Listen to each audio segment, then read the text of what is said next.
നമസ്കാരം. ഇൻഫോടെക്കിലേക്ക് സ്വാഗതം. യമൻ ജയിലിൽ വധശിക്ഷ കാത്തു കഴിയുന്ന മലയാളി നേഴ്സ് നിമിഷപ്രിയയുടെ മോചനത്തിനായുള്ള ശ്രമങ്ങൾ സജീവമായിരിക്കെ പ്രതിസന്ധി കൂടുതൽ രൂക്ഷമാകുന്നു. നിമിഷപ്രിയയുടെ മോചനത്തിൽ ഇടപെടണമെന്നാവശ്യപ്പെട്ട് MLA ചാണ്ടി ഉമ്മൻ വീണ്ടും ഗവർണർ ആരിഫ് മുഹമ്മദ് ഖാനെ സന്ദർശിച്ചു. പ്രവാസി വ്യവസായി സാജൻ ലത്തീഫും അദ്ദേഹത്തിനോടൊപ്പം ഉണ്ടായിരുന്നു. നിമിഷപ്രിയയുടെ കുടുംബത്തിന്റെ മോചനത്തിനായുള്ള അപേക്ഷകൾ ഗവർണറെ ധരിപ്പിച്ചു.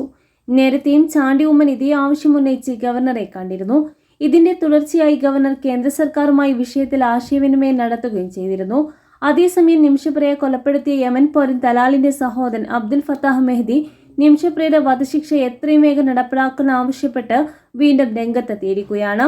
വധശിക്ഷ നടപ്പാക്കുന്നത് വൈകുന്നതിൽ അതൃപ്തി പ്രകടിപ്പിച്ച് പ്രോസിക്യൂട്ടർക്ക് നൽകിയ കത്ത് മെഹ്ദി ഫേസ്ബുക്കിൽ പങ്കുവച്ചു.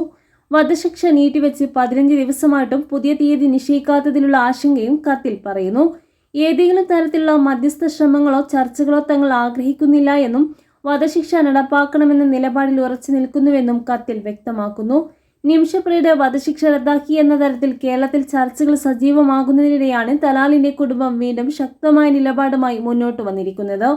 ഇത് മോചനത്തിനായുള്ള ശ്രമങ്ങൾക്ക് വലിയ വെല്ലുവിളിയായി മാറിയിരിക്കുകയാണ്.